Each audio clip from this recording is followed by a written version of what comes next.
نہیں رکھا۔ آج تو ہمارے معاشرے میں تو آپ جانتے ہیں نا، جب کوئی عام بندہ، ماڑا بندہ گناہ کرے تو سارے کہہ لیتے ہیں اور تو گناہ کیوں پیتا ہے، تو امیر کرے تو پھر چپ کر جاتے ہیں، اس کی دفعہ نہیں بولتے۔ میں نے پہلے بھی ایک دفعہ آپ کو مثال دی تھی، تقریر کرتے کرتے مجھے اچھی طرح یاد ہے، میں نے کہا تھا کہ ہم اگر کسی دفتر میں کام کرتے ہیں تو جتنے خادمین ہمارے نیچے ہیں، نماز کا وقت ہو تو ہم ان کو کہتے ہیں چلو نماز پڑھ کے آ، کام چھاڑ دے نماز پڑھ، خود بھی ہم نماز پڑھنے جاتے ہیں۔ لیکن وہ بندہ جو ہمارے سے بھی بڑی پوسٹ پہ ہے، وہ بھی اسی رب کا کلمہ پڑھتا ہے، اسی نبی کا امتی ہے، اس کو نہیں جا کے کہتے کیا وہ مسلمان نہیں؟ اس کو نہیں کہتے۔ جو تمہارے نیچے تھے ان کو تم نے کہہ لیا اوے بے نمازی چل نماز پڑھ، جو تم سے اوپر ہے اس کو جا کے کیوں نہیں کہا؟ اگر تمہارے دل میں نیت یہ ہے کہ میں نے نیکی کا حکم دینا ہے تو پھر اس کو بھی جا کر دو جو تمہارے ذرا عہدے کے لحاظ سے تم سے بڑا ہے، لیکن اس کو نہیں دیتے۔ تو یہ شان تھی آپ کے والد صاحب کی، اور بلکہ غوث پاک کی بھی یہ بات مشہور ہے، آپ کے دور میں خلیفہ وقت نے ایک ایسا بندہ قاضی مقرر کر دیا، جج لگا دیا، جس سے لوگ بیزار تھے کہ وہ گناہگار ہے، وہ انصاف نہیں کرتا۔ غوث پاک رحمۃ اللہ علیہ تقریر فرما رہے تھے جمعہ کے دن، تو خلیفہ وقت جمعہ پڑھنے کے لیے آپ کے پاس آ گیا، مسجد میں آ کر چپ چاپ صف میں بیٹھا۔ غوث پاک نے موضوع کو وہیں چھوڑا اور سیدھا مخاطب کر کے کہا او خلیفہ، تو نے ایسا بندہ قاضی لگا دیا جس سے لوگ بیزار ہیں، تجھے حیا نہیں آتا، اللہ کا خوف نہیں آتا؟ راوی کہتے ہیں بادشاہ اتنا رویا کہ صف گیلی ہو گئی، خلیفہ اتنا رویا کہنے لگا مجھے معاف کر دے، میں آج ہی بدل دیتا ہوں۔ یہ شان ہے اس امر بالمعروف اور نہی عن المنکر کے جذبے کی، سچائی کی۔ ہمارے ہاں جذبہ ظاہری یہ ہوتا ہے کہ میں نے نیکی کا حکم دینا، لیکن دیتا ہے صرف اپنے سے چھوٹے کو، بڑے کو نہیں دیتا۔ مزہ تو تب ہے جہاں آپ سے بڑا بندہ آ جائے، اس کو بھی کہو کہ تو گناہ کیوں کرتا ہے، نیک کام کر، اس کی دفعہ نہیں کرتے۔ آپ معذرت کے ساتھ شاید آپ کو غصہ بھی لگ جائے، آپ جانتے ہیں کہ قانون ہے کہ جب کل کا ختم ہو تو فروٹ وغیرہ نہیں دینا، گوشت نہیں پکانا، یہ قانون ہے نا، منع کیا گیا ہے نا، آپ سارے لوگوں نے کیا ہے۔ تو جے کو ماڑا کسی کی فوتگی ہو جائے، وہ جو فروٹ لے آئے تو انہوں آکھو تو فروٹ کیوں لے کے آئے، جے کوئی چودھری لے آئے چپ کر کے اپنے اپنے گھر ٹر جاتے، وہ دی واری نہیں بولنا تو کی فروٹ لے کے آئے۔ جے کوئی ماڑا لے آئے تو انہوں آکھنا تو قانون تروڑیا ہے، فروٹ نہیں سی لیا کول تو مرغا کیوں پکایا، مرغا نہیں سی پکانا، لیکن جے کوئی چودھری پکا لے پھر چپ کر رہے ہیں۔ یہ غوث پاک کی تعلیمات نہیں ہے۔ میں آج بات کر رہا ہوں غوث پاک کی شان کی۔ آپ اور آپ کے والد دونوں کی میں نے مثال دی ہے کہ وقت کا بادشاہ غلطی پر تھا تو اس کو نکیل ڈالی، وہ ادھر آ تو کیڑے پاسے ٹر گئے، اس کو نکیل ڈالی، اس کو لگام ڈالی۔ تو آج ہم کیا کرتے ہیں، اپنے سے چھوٹے کو کہہ لیتے ہیں سیدھے رستے پہ آ، لیکن بڑے کی باری آئے بس زبان پہ تالا لگ جاتا ہے۔ ہمیں اپنے اس معیار کو بدلنا ہے، جہاں چھوٹے کو نیکی کا حکم دیتے ہیں وہاں بڑے کے سامنے بھی اپنے الفاظ کو کھولنا چاہیے، نیکی کا حکم دینا چاہیے۔ تو غوث پاک رضی اللہ تعالیٰ عنہ کی ہم بات کر رہے تھے، تو اسی ضمن میں آپ کی ایک اور بات بڑی دلچسپ سناتا ہوں۔ لوگ ایک آپ کا قول ہے اس پر اعتراض کرتے ہیں کچھ لوگ، تو اس کے بارے میں میں اب چند باتیں آپ کی گوش گزار کروں گا۔ قول کیا ہے؟ غوث پاک رحمۃ اللہ علیہ فرماتے ہیں کہ دنیا کے ہر ولی کی گردن پر میرا پیر ہے، ہر ولی کی گردن پر کیا ہے؟ میرا پیر ہے۔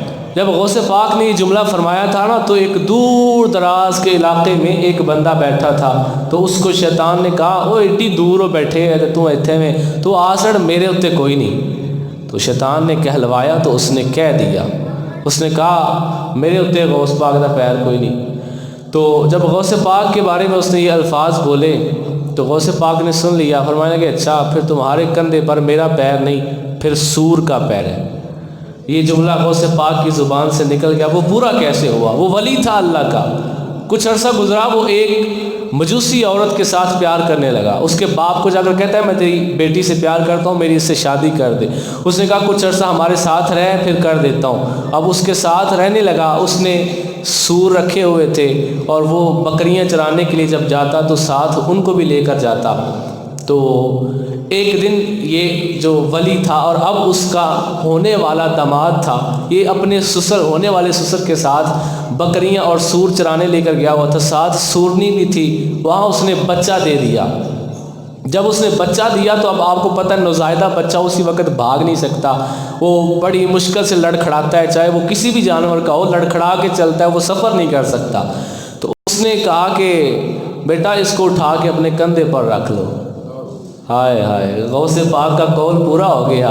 جب کہا اس کو اٹھا کے اپنے کندھے پر رکھ لو، اس نے اس سور کے بچے کو اٹھایا، اپنے کندھے پہ رکھ کے گھر لے جانے لگا۔ ادھر غوث پاک نے دیکھ لیا، آپ کو اس وقت ایک بندہ وضو کروا رہا تھا لوٹے سے، اور وہ جو وضو کروا رہا تھا وہ غوث پاک کا ڈائریکٹ مرید نہیں تھا، یہ اس بندے کا مرید تھا جو اس وقت سور کا بچہ اپنے کندھے پہ رکھا ہوا ہے جس نے۔ تو غوث پاک فرمانے لگے وضو کرتے کرتے، اج کسی دے پیر دا بیڑا غرق ہو چلا ہے۔ یہ جملہ 2-3 دفعہ بولا، اج کسی دے پیر دا بیڑا غرق ہو چلا ہے۔ تو وہ کہنے لگا حضور کہیں وہ میرا پیر تو نہیں؟ فرمایا ہاں۔ ایسے ہاتھ بات کے کہنے لگا حضور اس کو بچا لیں۔ غوث پاک وضو فرما رہے تھے، تو وضو کرتے کرتے ایسے ہوا میں پانی پھینکا، وہ ادھر سے پانی جا کر اس کے سر میں پڑا۔ اب اس کو عقل آئی میں کیا کر رہا ہوں، میں نے ایک سور کے بچے کو اپنے کندھے پر رکھا ہوا ہے، قرآن نے اس کو حرام کہا ہے، میں نے ایک حرام چیز کو اپنے کندھے پر رکھا ہوا ہے۔ اب اس نے چھوڑا اور بھاگا غوث پاک کی بارگاہ میں اور توبہ کی، اللہ نے اسے معاف کیا، غوث پاک نے اسے سینے سے لگایا۔ بات سنانے کا مقصد یہ ہے کہ جو غوث پاک کے اس ایک جملے کا مذاق اڑائے کہ میرے تے کوئی نہیں پیر، تو جو غوث پاک کی دستگیری کی مثال کا مذاق اڑاتا ہے، سوچیں پھر اس کے ساتھ کیا ہوگا، پھر اس کے کندھے پہ کس کا پیر ہوگا۔ اچھا اگلی بات جو میں نے آپ کو کہا ہے لوگ اعتراض کرتے ہیں، وہ اعتراض یہ تھا کہ لوگ کہتے ہیں غوث پاک کا یہ جملہ متکبرانہ ہے، تکبر والا ہے کہ ہر ولی کے قدم کے کندھے پر میرا پیر ہے، یہ جملہ تکبر والا ہے، لوگ اعتراض کرتے ہیں۔ اس کا جواب کیا ہے؟ غوث پاک تکبر کرتے تھے جہاں بادشاہ سامنے آ جاتا تھا۔ آپ کا قول ہے، آپ فرماتے ہیں میں خلیفہ کے سامنے جھک جانا توہین سمجھتا ہوں، میں بادشاہ کے سامنے جھک جانا توہین سمجھتا ہوں۔ لوگ کہتے ہیں غوث پاک یہ جملہ تکبرانہ ہے۔ آئے آپ کی عاجزی بتاتا ہوں، آپ جا رہے تھے تو ایک چھوٹا سا بچہ کھیلتا کھیلتا باہر آ گیا، کہنے لگا شاہ جی گال سنیو، آپ رک گئے، تو اونٹ پر تھے آپ، رک گئے، کہتے ہیں ذرا نیچے اتریے گا، نیچے اترے، اے میرا روپیہ لو تو میرے دکان تو شہ لے آ کے دیو۔ اب ہوتا کوئی میرے تمہارے جیسا تو تھپڑ مارتا، چل جا کام کر، میں تیرا نوکر لگے ہیں، مینو آنے شہ لے آ کے دے، چل جا۔ لیکن یہ غوث پاک کی عاجزی ہے، فرمایا بیٹا ابھی رکو میں لے کے آتا ہوں۔ دکان پہ گئے، اس کو چیز لا کر دی، پھر دوسرا بچہ کہنے لگا شاہ جی مینو بھی لے آ کے دیو، پھر اس کو بھی لا کر دی۔ اسی طرح ایک اور جملہ ہے، غوث پاک سفر کر رہے تھے خچر کے اوپر اور بڑی جلدی میں تھے، سفر کرتے کرتے رستے میں دیکھا چند مانگنے والے فقیر، وہ ایک سڑک کے کنارے پھٹے پرانے لباس میں بیٹھ کر کھانا کھا رہے ہیں۔ جب انہوں نے دیکھا غوث پاک تو کھانا چھوڑ کے اٹھ کے کھڑے ہو گئے، آپ کو روکا تو آپ نے فرمایا تم کھانا کھاتے ہوئے اٹھ کے کھڑے کیوں ہو گئے؟ کہنے لگا شاہ جی آپ کو دیکھا ہے تو ہماری درخواست ہے کہ آپ ہمارے ساتھ بیٹھ کر کھانا کھائیں۔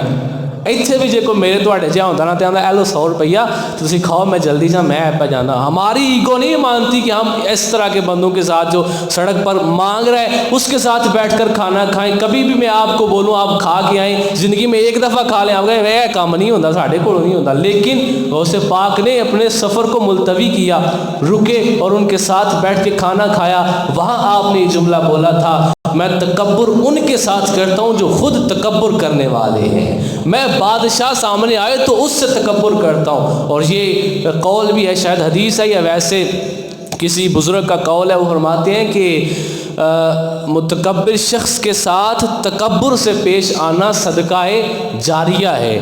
جو بندہ غرور کرتا ہے نا، آپ اس کے سامنے جھک جائیں، یہ آپ ثواب کا کام نہیں کر رہے۔ جو تکبر کر رہا ہے اس کے سامنے تکبر کرو کہ اسے پتہ چلے میں کیا ہوں، مجھ سے بڑھ کر بھی لوگ ہیں۔ لیکن جب اللہ کے نیک بندے سامنے آ جائیں تو پھر تکبر نہ کرو۔ تو غوث پاک فرماتے ہیں وقت کا بادشاہ میرے سامنے آ جائے تو میں تکبر سے پیش آتا ہوں، مانگنے والا فقیر آ جائے میں سلام کر کے گزرتا۔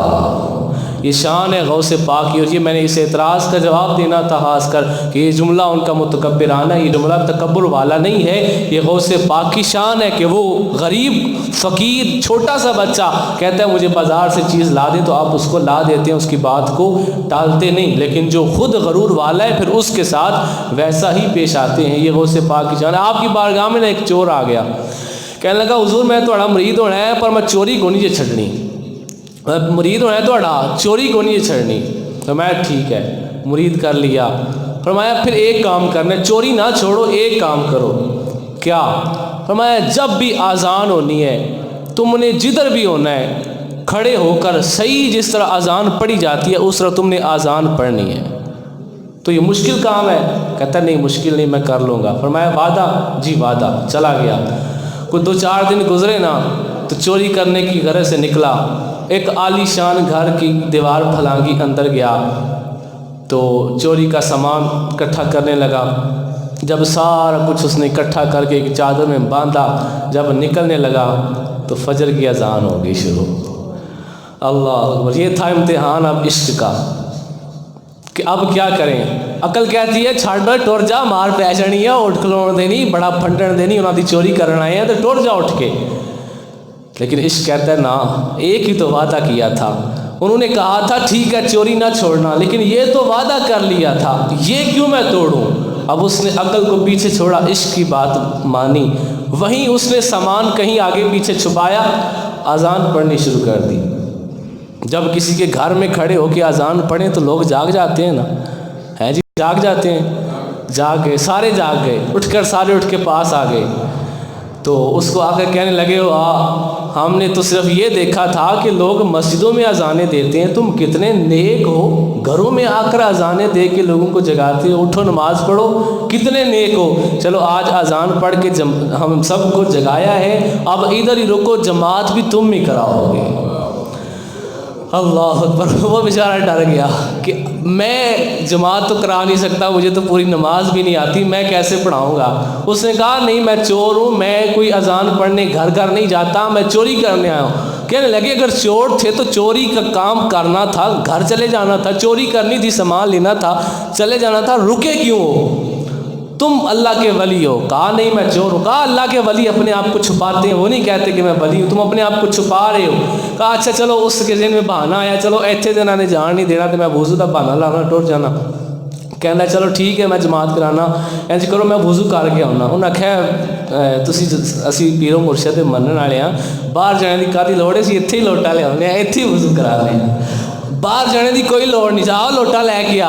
اور لوٹا لے کے پانی بھی آ گئے۔ اب وہ بے بس ہو گیا، اب کر کیا سکتا تھا۔ اب اس نے غوث پاک کے دربار کی طرف منہ کیا، کہنے لگا سن فریاد پیراں دیا پیرا، تے میں آکھ سناواں تینوں، تیرے جیا مینوں ہور نہ کوئی، او میں جیاں لکھاں تینوں، جے میرے وچ گناہ نہ ہوندے باہو تو بخشیندو کینوں۔